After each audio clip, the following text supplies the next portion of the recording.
Hey, everybody. Welcome to the Health Babes podcast. I'm your host, Dr. Becky Campbell with Dr. Crystal Hohn. Today, we have Kate Deering on, and Kate is really great at explaining metabolism, which is a word we've all heard, but we sometimes don't really understand what it truly means. So she breaks down what it means.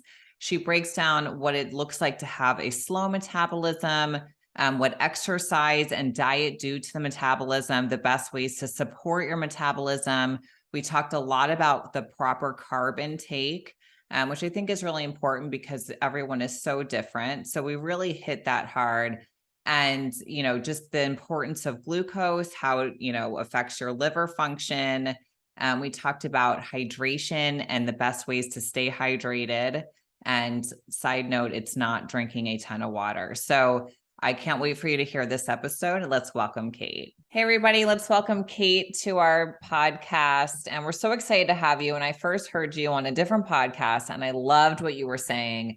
And I knew we had to have you on. So you talk a lot about metabolism. So how did you get involved in talking and learning and teaching about metabolism? And kind of what is your story with all this? Well, first, thanks for having me on.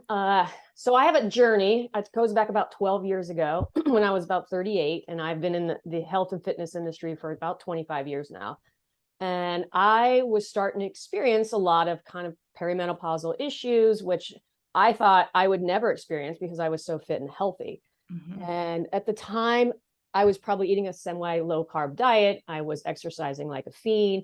And I was just starting to feel fatigued. I was putting on a little weight. My sleep was going, starting to have a little period issues, which weren't really in my history.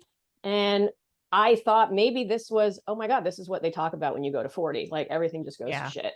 And I was like, well, so I kept, my thought was, I'll just tighten everything up and I'll kind of grind it out even more. And that just really didn't work. And at the time I was studying at the Czech Institute with Paul Chek.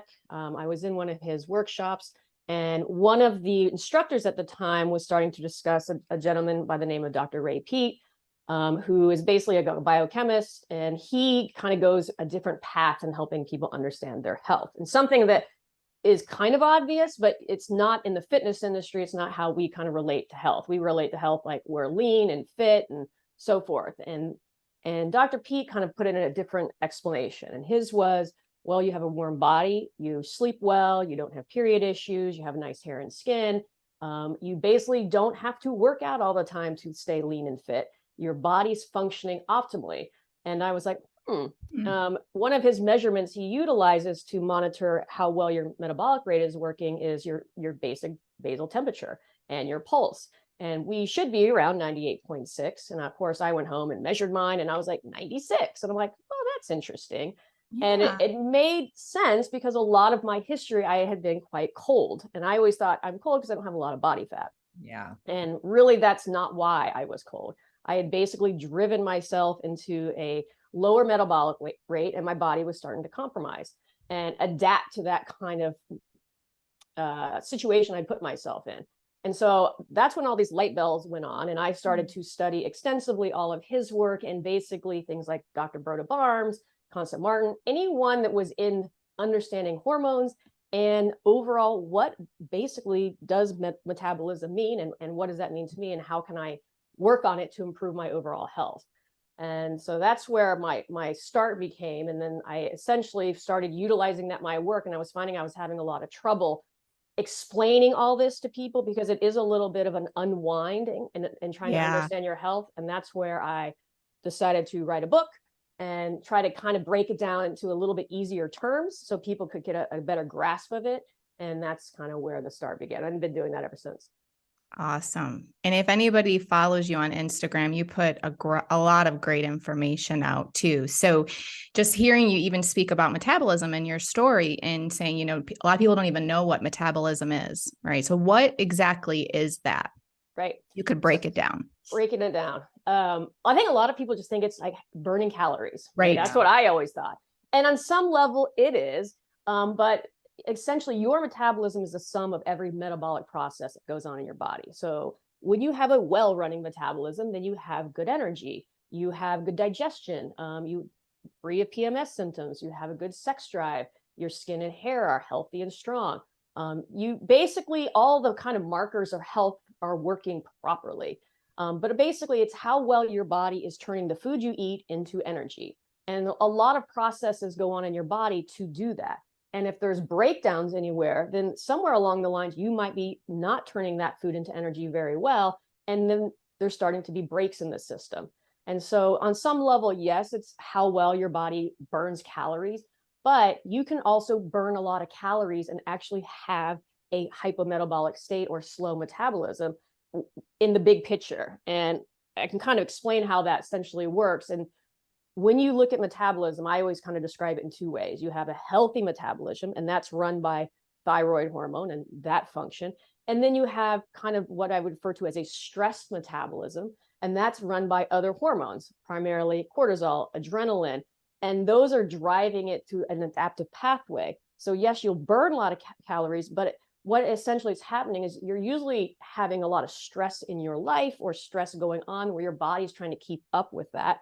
And to adapt, because maybe you're just not even getting enough food or the right food in, it actually slows down all of your metabolic functions. So we can see those people, and I see them two different ways. Some are really low weight and some are heavy in weight, but either way, they share a lot of the same symptoms. And it could be really bad digestive systems. That's primarily a lot of PMS stuff. Sleep issues are always happening, energy issues, mood issues, and maybe they can't put on muscle tissue or they can't lose weight. All of those things can possibly going on when there is dysfunction over in that healthy metabolic rate way. So I try to get them to switch it, to start getting them out of that stress pathway and kind of move them over into that healthy metabolic space. Yeah. And I've even myself have gone through times where I'll just lose weight all of a sudden or just gain weight all of a sudden. And I'm like, I'm not doing anything different, you know? And I know when I first found out I had a thyroid issue, I was cold all the time and my body temperature was low and I put on 30 pounds. And I'm like, wait a second, what's this? Right. What happened? This isn't fun. Yeah, totally. No. Oh, yeah, totally. Yeah. I mean, and there's a lot of different variables that always can be moving with people, but yeah, certainly thyroid function is a big one. Yeah. So, and people will say like, well, I have a slow metabolism. So if that's a true statement, you know, what does that look like?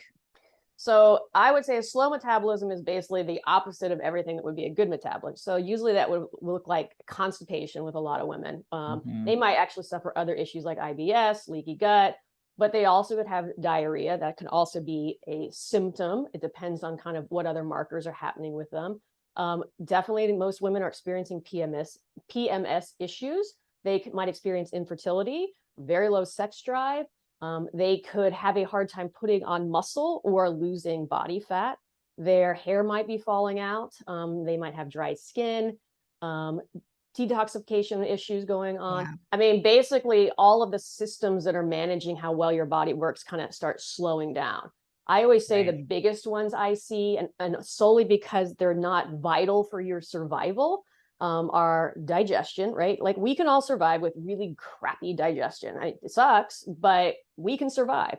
And also hormone function. Yes, it sucks to have all those things, PMS, infertility, all of these things going on, but your body will still manage, right? You need heart, lung, brain function, although you can definitely have brain fog during this period of time too. Yeah. But those things they're going to get the resources first before these other kind of secondary survival mechanisms in your body are going to get fuel. Yeah.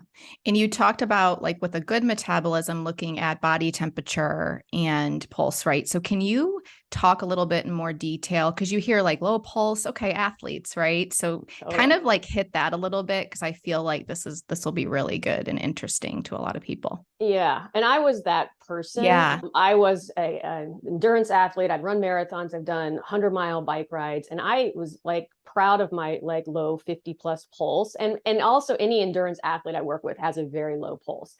And what we need to understand that is a marker for fitness, and fitness doesn't always correlate to high metabolism. And you see that, and you know, if you've ever experienced like endurance athletes, they get sick and they have low libidos, and they also have other markers like high cholesterol. You even have like issues with losing body fat, but they all have a low pulse, and you even see people when they get older will have a low pulse. But that's an adaptive mechanism of your body trying to create efficiency so that it conserves energy so that you can do that marathon run, right? It's ideal for your body to slow down energy production when you're doing something like running for 4 hours. And so for myself, even after I went through this process, I still would go do endurance exercise and so forth. And I would just monitor what would happen to me. My pulse would significantly drop and my temperature would drop. It would almost be impossible for me to keep it up while doing these really active exercises. And it would make sense, because if it did, I would literally be having to consume so much fuel the entire time I was doing the exercise. It just becomes really inefficient. And if my pulse stayed up, and normal pulse for a good metabolism is usually between about 75 to 90 beats a minute. It's not 50. But if you have that higher pulse and you try to go run a lot, it's not going to feel right. You're going to have a harder time doing it. So where your body says, well, you want me to be better at this activity, we're going to lower your temperature so you don't utilize as much energy, and your pulse so you can be more efficient and be able to do this without feeling like you're going to die.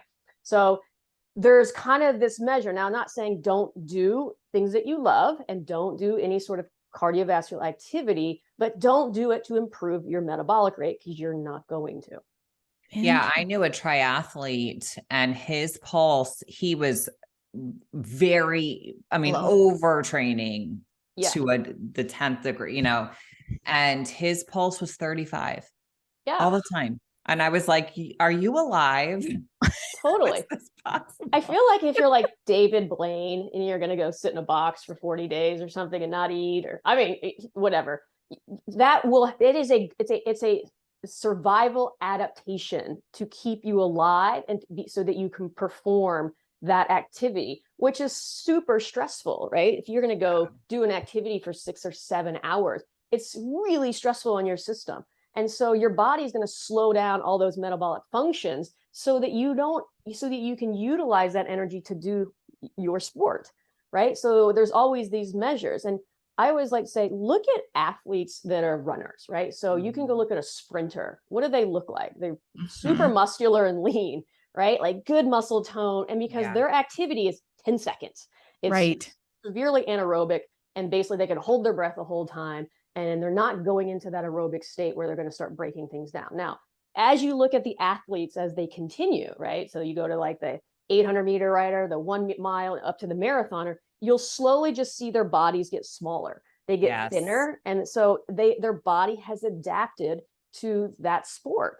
And you're never going to see a super muscular marathon runner. It's just not going to happen. Not if they're an elite athlete. They're going to be super, super thin. And so you can see the mechanisms that happen. Your body's like, I don't need all that muscle, but we need less weight to go that long distance for a far period of time. And so again, we can look at that and go, what body is healthier and probably can withstand more stress in not that running activity? And I assure you, it's normally not the endurance athlete. They are actually more prone to the sickness and so forth. It's usually that sprint training and so forth that can kind of withstand the stress of other things. And I saw in the same person a lot of GI stress, because the body didn't have time to help with digestion with all that going on. Survival mode. Yeah. Oh yeah. And it's a common thing I see, and it doesn't even have to be an athlete, it just can be somebody that's really stressed. Maybe they work too long, or they got 100 million things going on in their life. It always shows up in their GI system. And we know that GI function works best in that parasympathetic rest digest state, not in that fight or flight stress state, right? In fact, when you get in that sympathetic state, basically it just says shut digestion down, right? It's not essential. You're going to run from a bear. You don't need to be breaking down dinner. You need to run. Right? Exactly. You don't need to stop to poop. You're going to be dead. You're right. That's right. No time. Get out of there. Right. Or the adrenaline shoots it, right? And you get it all out really quick. That can happen as well. So, but it's not going to digest it properly, because your digestion needs a considerable amount of energy to function properly. And people are functioning in such this high stress state constantly now in today's world that the GI is never getting ample energy. And what do we tell everyone? Like, well, just shove a bunch of fiber in there and Right. water and try to hydrate it, maybe put some additional fat, lubricate. And not saying those things can't push things through, but it's not energizing the GI system. It's not putting it into the right state so it can function properly. You're just band-aiding it and you might get a better result, but you're not fixing it. You have to change the environment, which is the health of your body, for it to function better. And that can take some time, some habit change, and you kind of looking at your life and going, is my life functional for what I want to achieve health-wise?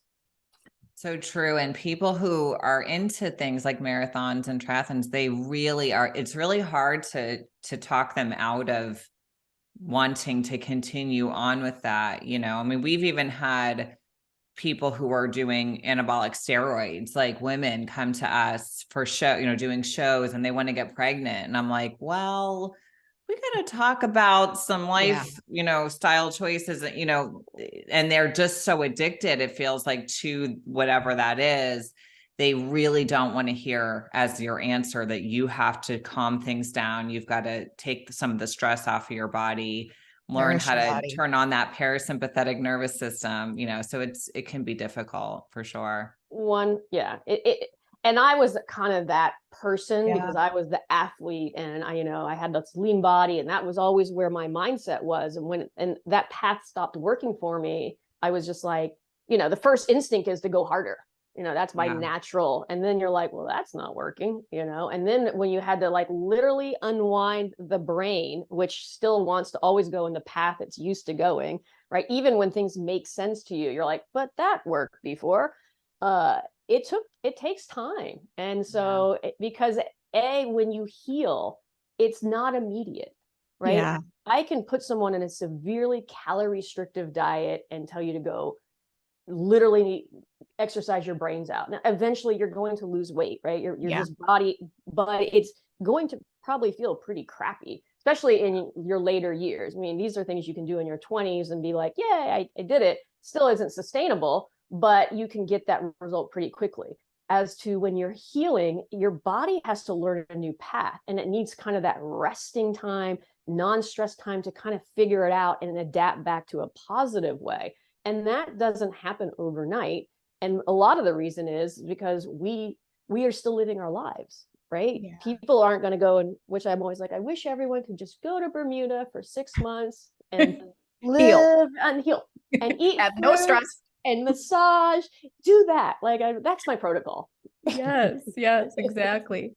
And we're, getting into all of this, especially with a lot of even the experience that I've had, with metabolism and early on in my years, before even getting into functional medicine and knowing what I know, like I definitely went really low carb, and I paid for it, especially after kids and that stress. Right. Mm-hmm. And so let's get into foods to really support metabolism, because I feel like there's a lot of conflicting information, a lot of different points of views, things like that. Totally. So let's get into what really supports the metabolism. What do we need to be doing to nourish the body when it's been in such a stressful state? Yeah, that is a great question, because it is super confusing out there. And so from my perspective, coming from, and we refer to like kind of a bioenergetic viewpoint, where it's all about energy production. So that's the view I'm going to give you. And that comes in, okay, what foods can we eat that are going to go through the digestive system easily, utilized through the blood and going into the cell, so that we can maximize how well our body's producing ATP. What does that look like?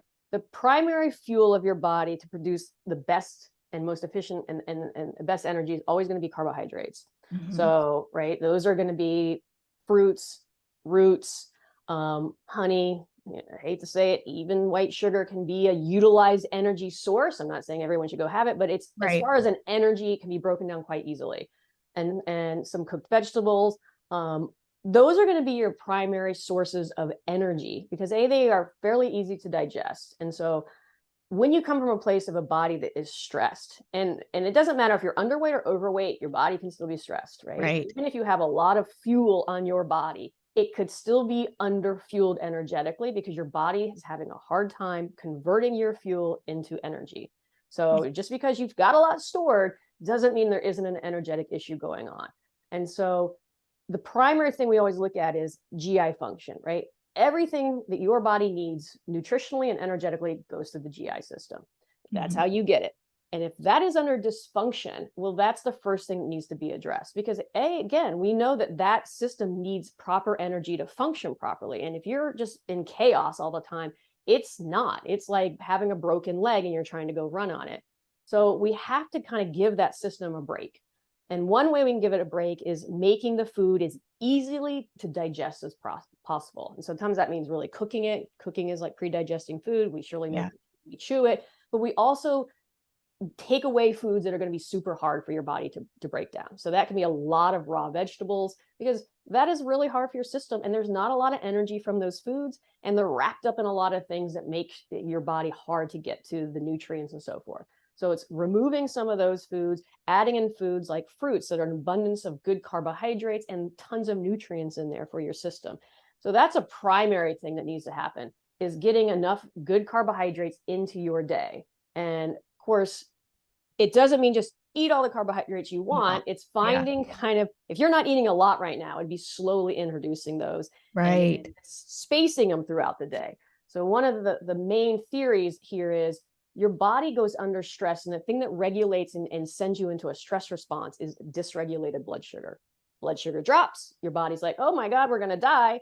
Release stress hormones to break down tissue to regulate blood sugar. And so if you're eating pretty consistently through the day with an ample amount of carbohydrates, then your blood sugar is going to be regulated. It's going to stay in a zone that your body feels safe and isn't going to send out those warning signals. So that's like eating small meals initially throughout the day with some sort of carbohydrates.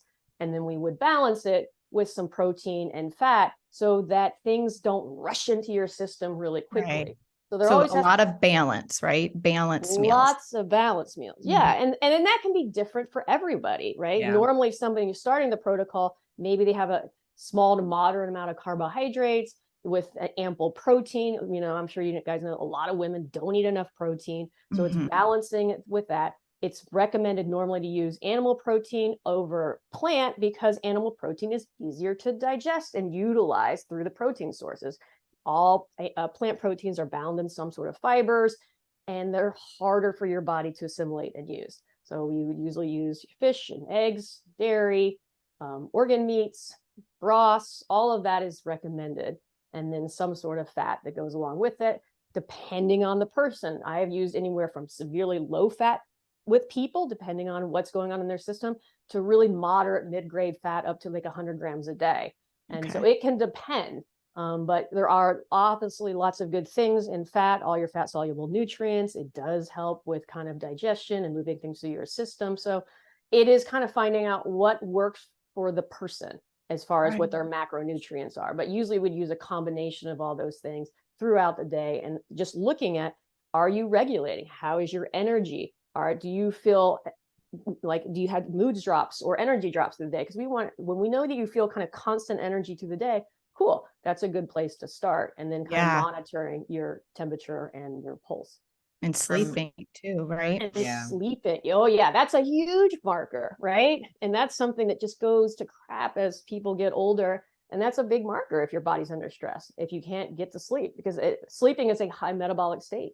It takes quite a bit of energy for you to get into that deep sleep. And so if you're waking up all the time or can't get to sleep, well, then you probably should address some of these other things. Right. Yeah. For me, I require definitely more protein and fat than I do carbs. And, you know, it's not that I don't have anything against carbs.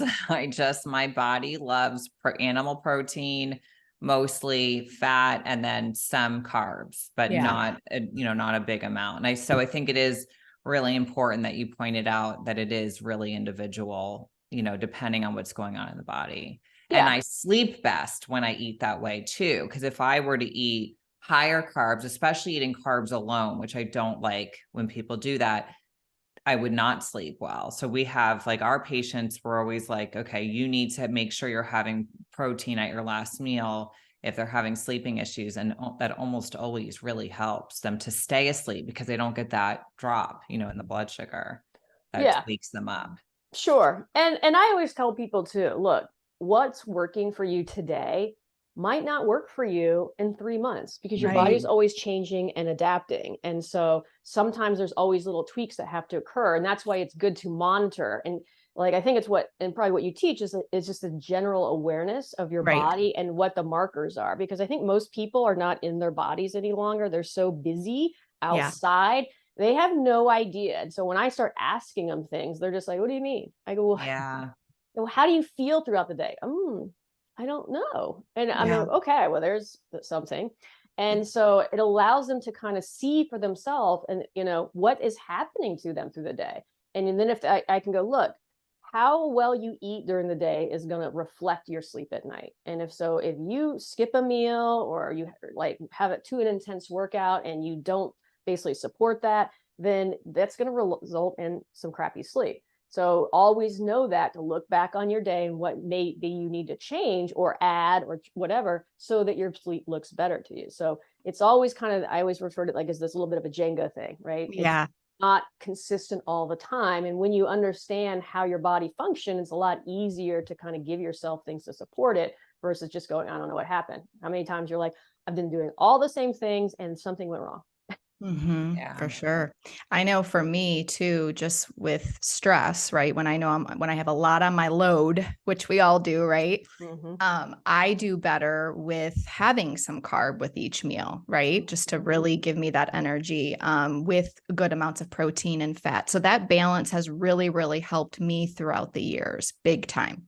Because I was very low carb, high fat in my 20s, 30s. And then I just have really found that balance has been, and when I say carb, I mean like starchy tubers, not a lot of breads and candy and sugar and like a lot of that kind of stuff. I mean like food from the earth, right? So yes, whole foods that are good for you. Absolutely.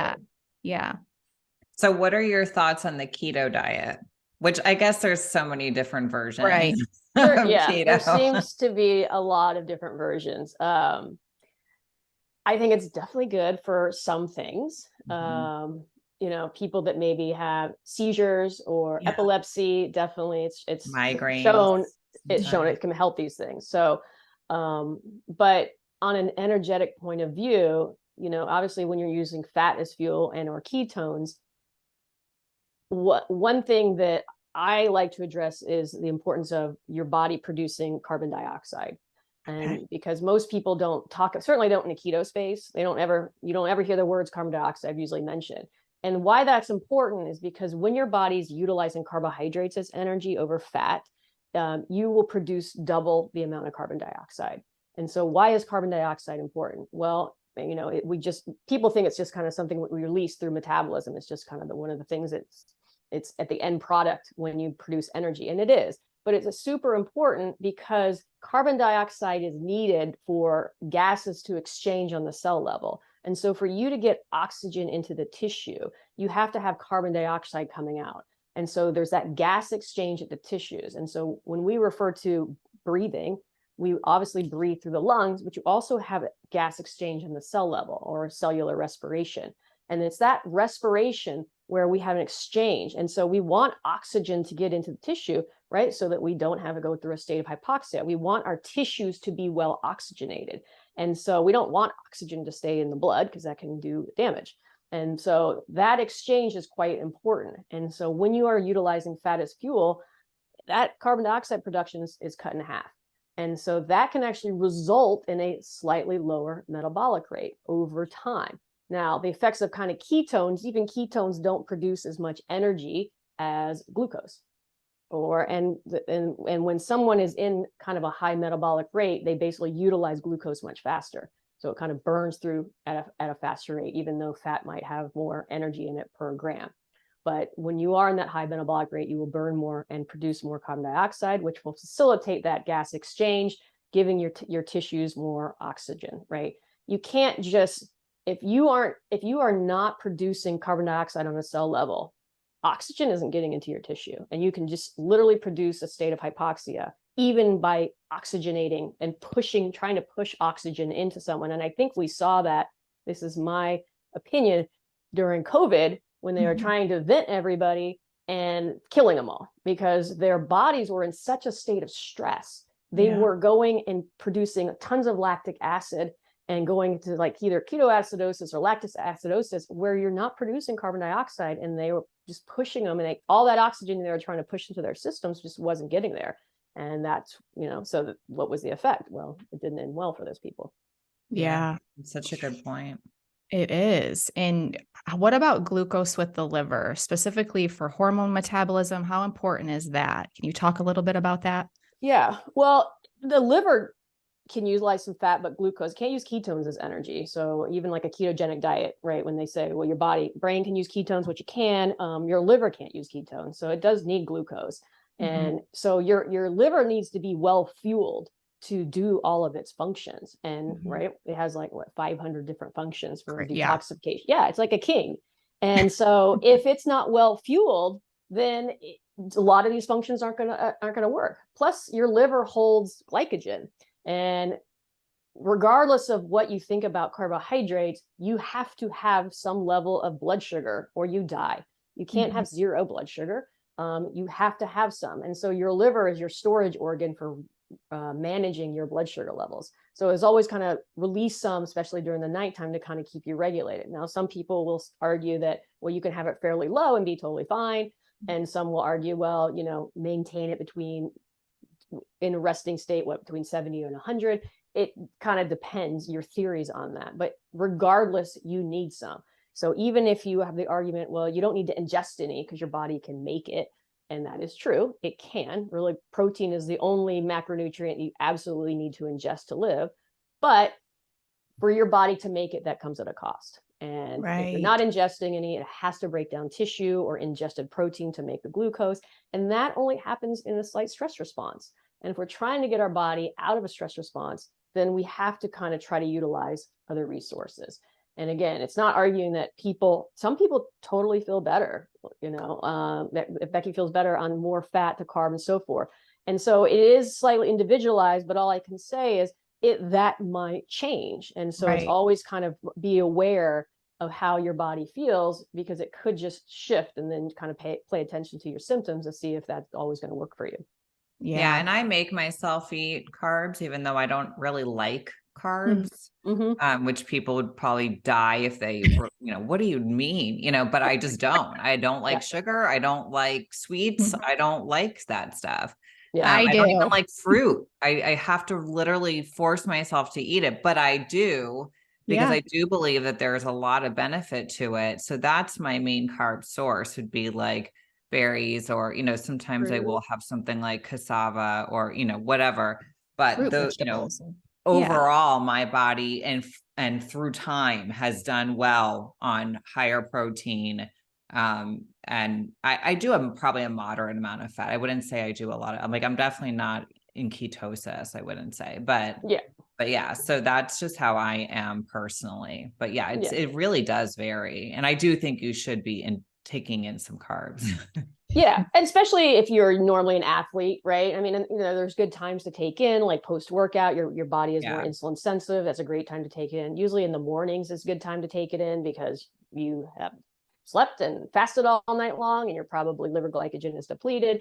So there are more optimal times for people, but, and it depends on how the body responds. So if you are utilizing a lot of protein as fuel, we know that you have to break it down. You have to go through gluconeogenesis to regulate and get that fuel. Your body's not going to use protein directly as energy. It has to convert it to glucose. Right. And so for that process to happen, has to go through gluconeogenesis. Doesn't happen unless it's under a stress response. Your body will always prioritize glucose over the other ones. I mean, they're kind of all can be utilized during the day, and they are, but it's still, especially in a stress state, it's going to prioritize glucose, unless you're in keto. If you're in a ketogenic state, then it will use the ketones. But under stress, your body's always like, hey, we need more energy. We need more blood sugar. We're utilizing it. And that's what it's going to do. Just so. And that's why most people, when they get under stress, what do they crave? sweet stuff. Yeah. Sweets. Yeah. Like Yeah. carb, starchy, or Yeah. Yeah. And there's So there's a true. reason for that, right? And what Yeah. I see is those that restrict it the most and don't, and just like, and I did that. Like I would carb restrict, and but then something super stressful would happen, or I would, go run 20 miles. I would come back and want to eat like a whole loaf of bread. And it was just like I couldn't stop. And I just thought, well, I'm just don't have, my willpower. I'm like, no. It doesn't have anything to do with that. It's your body telling you, I need fuel, and this is what I'm wanting. But if you had given me enough all the way through the day, I wouldn't be having this effect. right. Or those highs and lows, or those big cravings, right? If you had a little bit, that's how I found myself too. Like if I restricted too much, just in early on, especially just learning my patterns and stuff and learning so much, but just that balance is so important. And then you don't have a lot of those swings and cravings, right? It's totally true. Yeah. That was the biggest thought. I was like, I never thought I would not have a craving. Yeah. I'd had them most of my adult life. And I just had to grind it out. And then when I started eating more balanced through the day, I was like, wow, that's amazing. I can have that ice cream in my freezer for a month and just be like, it's fine. Forgot it was there. Totally. I'm not in the corner eating it all. Yeah. When I ran, I was training for a marathon once before I knew better. And I definitely ate a lot more carbs at that time. I mean, I would start with a green plantain and protein, and I was definitely like sweet potatoes and all that more. And now I'm more into walking and weight training. So I just don't feel that I need that now more as much as I did at that time. It doesn't mean I don't ever eat that, but I think it definitely varies. It depends on your activity level, what type of activity you're doing, all of that. So let's switch gears a little bit, because we talk about this all the time. And I loved when I heard you on that other podcast, how you talked about water. And so, people are always like, drink water, stay hydrated. But I think a really good point is drinking water alone, you tend to just pee a lot, and then you're actually kind of getting dehydrated. So you talk about doing it with minerals. So can you kind of go into that more? Yeah. Because there's nowhere in your body that it's just water. It's always minerals and water. It's always solute and solvent. And so if you try to drink just tons and tons and tons of water with not a lot of minerals, or at least foods with minerals, all you're going to do is be sitting in the toilet like 20 times a day. And I see that with fitness people I work with, where they're like, I'm drinking my gallon of water. I'm like, how often are you going to the bathroom? Yeah. They'll be like, I don't know, 15 times a day, almost every hour. I'm like, okay, you should be going about 5-ish, 6 times a day. You should be going 12, 15. You're just peeing it all out of you. You're not doing anything other than stressing your bladder. So not saying don't drink water, but if you drink it, yes, having it with some minerals is going to be more optimal for you. So personally, I like to have it with I combine some with either coconut water or orange juice. I'll put a tab of salt in there. So I kind of think, coconut water and orange juice are super high in potassium. Adding a little bit of sodium in there is super helpful. And that's why I also recommend milk, because of all of its very high mineral content. And also because when we've actually studied post-exercise drinks as far as recovery, skim milk is the number one winner when it comes to recovery drinks, because high minerals, not a ton of fat, good carbohydrates, decent amount of protein. And that's the one that they've utilized even over whole milk to actually show the best recovery rates. So again, milk is probably a whole nother discussion, but when it comes to minerals, again, what are we doing? We're trying to give our body foods that are easy to assimilate and use, especially like post-workout or even under stress. Your body will burn through minerals really quickly, and it can burn through glucose really quickly. So having something with both is going to be super beneficial to you. And, another reason is like, look, if you go to the hospital and you're dehydrated and stressed, they give you an IV of saline, salt, and sugar in there. And so that's normally what they're giving you. It's not just an IV of water to hydrate you. It's all of those compounds. And so there's a reason for that. And so it makes no sense for us to just be guzzling tons of water. And you can even see that when like athletes have run long distances in hot weather, and all they drank the entire time was water, they can give themselves a heart attack because they've created this mineral imbalance in their systems because they're sweating all the salt out. So, there is an understanding that, look, water's good, just do it with some minerals, however you ingest it, and it's going to be much more beneficial to you. Yeah, I do good with salt, like, especially, and when I know a kind of a trick with marathoners is they put a salt packet like under their tongue if they start feeling dehydrated. So totally. Yep. Yeah. Exactly. Yeah. They are big. I had a friend that he used to eat salty, like have salty potatoes with him to get, I guess, carbs. And they'd be super salty. Yeah, and he could just digest crunch on a really tater right there. He just have, or maybe he was a cyclist, so he would have him in his pack. But that was one of the things that he would eat. Right, he'd get tons of potassium, salt, and some carbohydrates. So that's how he worked. And and endurance athletes like them, they're notorious for drinking chocolate milk. Great post-out. They'll drink flat Coca-Cola because Coke has sugar and also has electrolytes in it. So it's not the healthiest route to go, but there is reasonings that they are doing those things to keep themselves going. Yeah, an old trainer long ago told me, drink chocolate milk after your workout. I was like, okay. Yeah. I wouldn't do that now personally, but I get the point. You want a fast-acting carb. Yeah. Fast-acting carb, minerals, you get some easy to digest protein in there, and it is super effective, right? Yeah. So for listeners that are listening, they're like, I really want to heal my metabolism. What is 3 or 4 things or takeaways you could give them, action steps to start incorporating? So the first thing I'd always say is find your baseline so that you're not just going crazy out there. Because a lot of people do that. They hear these things and they're like, well, I'm just going to go drink a ton of milk and eat a bunch of fruit, and they're not. And then everything goes haywire. And so one thing you have to remember is whatever you're doing, if you do an extreme change of diet, your body will see that as a stress. It's too much, too quick. So the first thing you want to do is find your baseline. And I like people to food log. It gives you at least an understanding of what you're ingesting. I use an app called Chronometer. You can go in there, put in like your food, and then you can see how much calories are you consuming, how much fat, protein, carbs are you consuming. There's your baseline. And from there, if you're like, well, if you're having a lot of these issues that we've discussed, it could be as slowly as, well, start incorporating some easy to digest carbohydrates into your diet, maybe a little bit in each one of your meals. It could be as like, have it maybe a half a cup of fruit in each one of your meals and just see how your body does that. Right. And make sure along with it, you're having some protein in each one of your meals. Yeah. So a good baseline I start with, it depends on where you come from. Yeah. It couldn't be anywhere from a 1-to-1 ratio carb to protein up to a 1-to-4. So I've certainly people that are more athletic have 4 times as many carbohydrates to protein. So it depends, but having at least kind of getting some of these good carbohydrates into your diet would be a good start.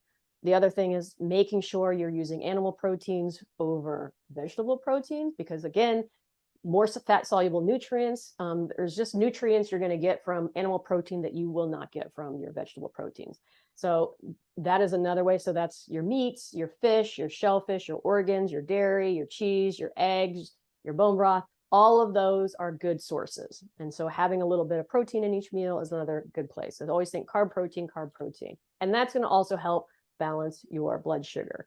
At the same time, while you're kind of making these changes, continue to log it, because that will help you see what you're doing. So you're not just out there guessing. And then I always have people actually start taking your temperature and pulse. It's a really good marker that you can take at home. You don't have to go get a lab for, and that will show you if you are progressing.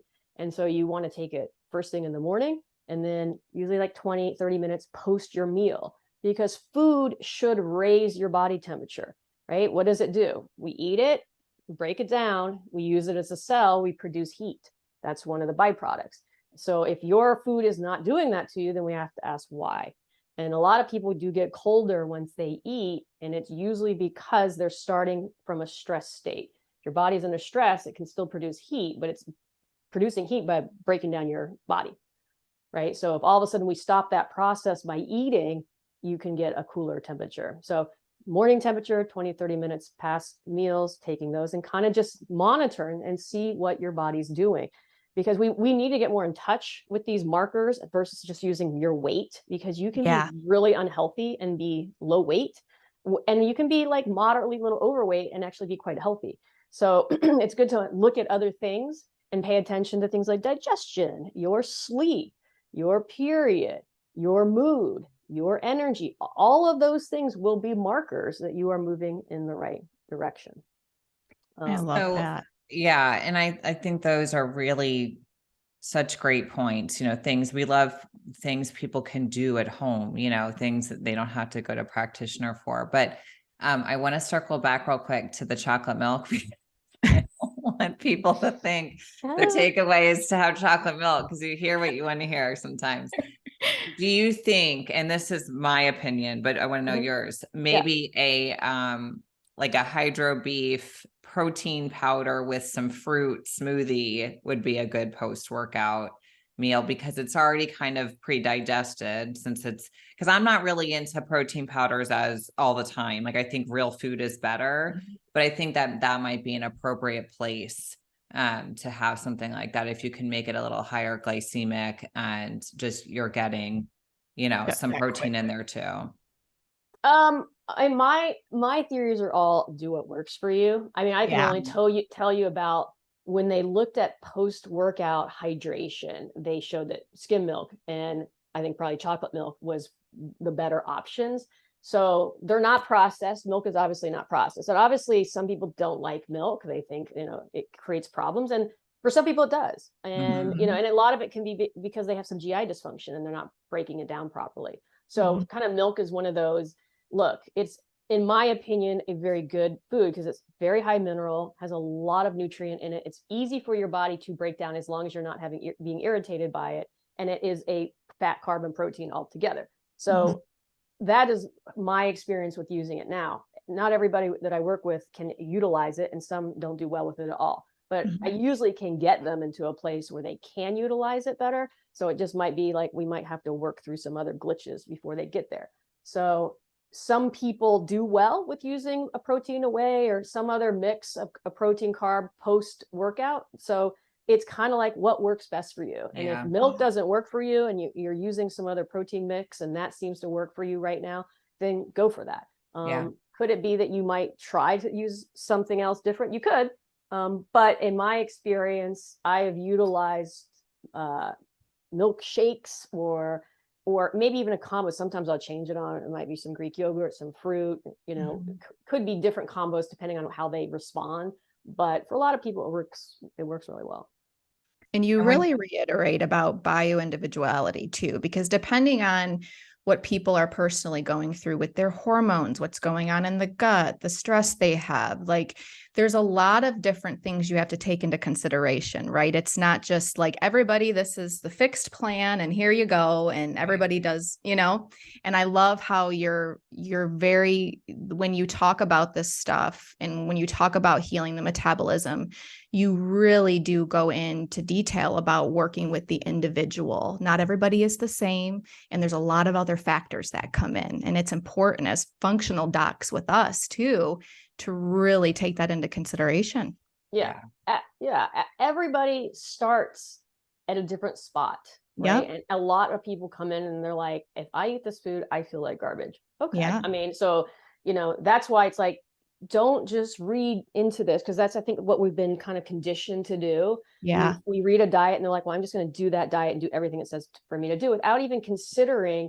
And the only thing we think about is, oh, I lost weight, or maybe my GI system, right? Because you can eat a keto or carnivore based diet and your GI will usually get fixed because you've removed all the irritants. But the question is, can you add some of these things back in and not have a reaction still? Yeah. Right. And so that's the $1 million question.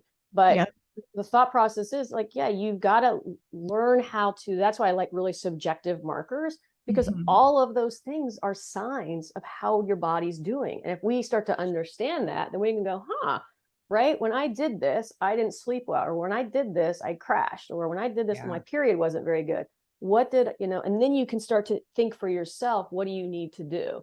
Because I think that's what we have to get back to. It's kind of, I know everybody's like, well, I don't have time to be my own doctor. And I'm I like, but do know. you have time to be sick all the time? Right. Or to spend your time at the doctor because Right. we Right. didn't, Yeah. we weren't proactive. Yeah. Yeah.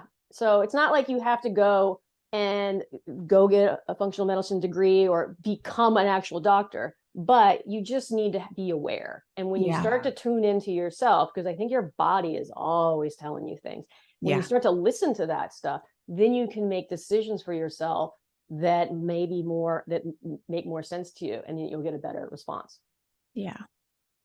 Can you tell us about your book and where else people can find you? I'd love to. So my book is called How to Heal Your Metabolism, and it kind of goes through all these theories, and it's going to give you a kind of an easy to understand, digestible form of where I'm coming from, and it will kind of explain the foods and why, and give you an understanding of maybe why other things aren't working and why and what things that you should look for. So it does go through a lot of theories that I kind of try to debunk, and so that is available on Amazon or Barnes & Noble. You can get it online. You go on my website and buy it off there. My website is katedeering.com, and I have tons of information, blogs on there. I have tons of video content on there. And then you can also find me on Instagram or Facebook at Kate Deering Fitness. And that's it. Awesome. Well, thank you so much for coming on and sharing all your knowledge. It's always fun. I love having all different types of guests. You learn so much. We expand our knowledge. We help more people. So we really appreciate you. Yeah. Thank you. Thanks for having me on here today. Thank you guys so much for listening to this episode. And if you love this episode, please leave a review. It only takes a couple minutes. And you can find out more about us on drbeckycampbell.com. And you can follow us over at Instagram on @HealthBabesPodcast, @Dr. Becky Campbell, and @Dr. Crystal Hohn. Have an amazing day.